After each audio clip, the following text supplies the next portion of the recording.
Hello, my fellow cheese scientists. Today, we gather to discuss a topic that highlights humanity's proudest, most dignified tradition, fighting over absolutely ridiculous things. Let's kick things off with a war that starts off painfully personal.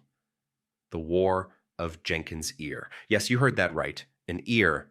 Not gold, not land, not even a particularly good-looking ear, just a regular one.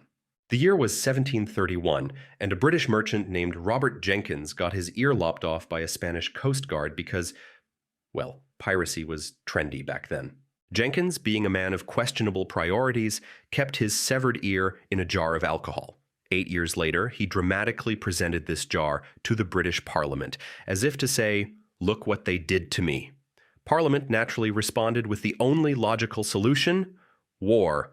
For the next 9 years, Britain and Spain fought over Jenkins' ear. Spoiler alert, neither side really gained anything, and Jenkins didn't even get his ear back. The lesson here? If you lose a body part, maybe try writing a strongly worded letter instead of dragging two countries into conflict. The Pig War. Next, we move to the delightful 1859 Pig War. Don't worry, no pigs were conscripted, although that would have been an interesting army. This war happened because of a single pig who lived its best life munching on potatoes. Here's the deal. The US and Britain were already grumbling over the unclear border between the San Juan Islands. Things were tense but manageable until a British pig wandered onto an American farmer's land and helped itself to some spuds. Naturally, the farmer shot the pig. Now, was this an overreaction? Probably, but instead of calling it a day and maybe reimbursing the pig's owner, both nations escalated. Troops were sent, warships arrived, and for a few nerve-wracking weeks, it looked like a full-blown war might erupt over a dead pig. Eventually, cooler heads prevailed, and the conflict ended without a single human casualty. The pig, however, remains history's most unlucky snack enthusiast. Moving on, we have the Pastry War of 1838. And no, it wasn't a bake-off gone horribly wrong. This war began because a French pastry chef named Monsieur Remontel in Mexico City had his bakery looted during a riot. He went to the French government and was like, I need 600,000 pesos for my troubles. This was basically like suing someone for $10 million because they ate your fries. France apparently took this pastry drama very seriously. They demanded Mexico pay up, and when Mexico said, "Are you serious?" France blockaded Mexican ports, seized a key fortress, and launched a full-scale invasion. All this for a bakery. The conflict lasted 4 months, with plenty of bloodshed over baguettes and eclairs, or whatever pastries Monsieur Remontel was making. Mexico eventually agreed to pay, but honestly, I hope that guy's bakery was serving gold-plated croissants because this whole thing seems wildly excessive. Now, for perhaps the pettiest war of all time, the War of the Bucket. This one goes all the way back to 1325 in Italy, where the rival city-states of Modena and Bologna were already beefing. But what sparked their animosity into full-on war? A wooden bucket. Legend has it that soldiers from Modena snuck into Bologna, stole a bucket from a city well, and ran off with it. Bologna was outraged because apparently this bucket was a huge deal. Maybe it was the holy grail of buckets, who knows? Instead of just, getting another bucket, Bologna declared war. Thousands of people died in the ensuing battles. Modena won the war, and to add insult to injury, they kept the bucket. And guess what? You can still see it today in a museum in Modena, sitting there as a testament to human pettiness. It's probably the only war trophy that you could also use to mop a floor. The next war we have is the War of the Golden Stool, which is exactly as ridiculous as it sounds. In 1900, the British Empire was doing its favorite thing, colonizing places, and they set their sights on the Ashanti Kingdom in modern-day Ghana. Now the Ashanti had a sacred object, the Golden Stool. This wasn't your average chair, it was a throne that symbolized the soul of the Ashanti people. So naturally, when the British governor demanded to sit on it, the Ashanti were like, no? This was the ultimate insult. The Ashanti declared war, and while they eventually lost, they managed to hide the stool so the British couldn't defile it.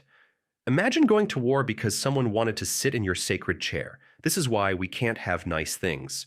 And so, we arrive at the absurdity of human history, the Great Emu War. Yes, folks, I'm talking about the 1932 conflict in Australia where humans, armed with machine guns, faced off against flightless birds. You know, just like any other war, except the enemies couldn't fly, couldn't read maps, and probably didn't even know there was a war. Let's set the stage. It's Western Australia. The Great Depression is in full swing, and farmers are struggling to make ends meet. But as if poverty and hardship weren't enough, 20,000 emus decide to crash the party, munching on crops like they were at an all-you-can-eat buffet. What's Australia's solution? Diplomacy? Scarecrows? Nope. They call in the military because when you're out of ideas, nothing says problem-solving like soldiers with heavy pew-pews. Now you'd think this would be a quick and decisive victory, right?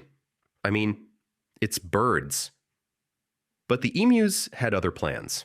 Turns out they were faster than expected, highly organized, and possibly tactical geniuses. One account describes emus scattering in small groups to avoid machine gun fire, birds performing evasive maneuvers. Let that sink in. On the other side, we have Major G.P.W. Meredith, leading the human troops. He later remarked that the emus could take several bullets without going down. These were not ordinary birds, these were feathered tanks. If you've ever wondered why emus aren't extinct, it's because they are clearly built for combat. But why was this war unnecessary? Because, spoiler alert, there were better solutions all along. Farmers eventually installed fences, like normal people, and the emu menace subsided. Imagine explaining that to the taxpayers. Yeah, we wasted your money trying to outsmart birds instead of just, building a barrier. Finally, let's talk about the Wild Dog War, one of the most absurd and unnecessary conflicts ever. Imagine this. A bunch of grown men arguing over dogs. Not land, not treasure, not even a royal scandal. Just dogs. And not even in a noble, man's best friend kind of way. Apparently, some guy's dog wandered onto another guy's property, and instead of, talking it out like adults, they decided, let's escalate this to an all-out war. Because why not? Logical reasoning is overrated, right?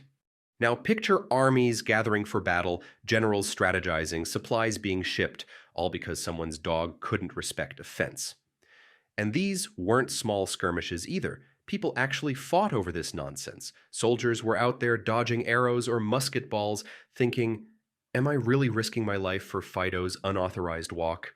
And the aftermath? Oh, that's the cherry on top. Nothing was really resolved. No treaties worth mentioning, no statues erected in honor of bravery, just a lot of bruised egos and probably a few confused dogs wondering why their humans suddenly got so dramatic.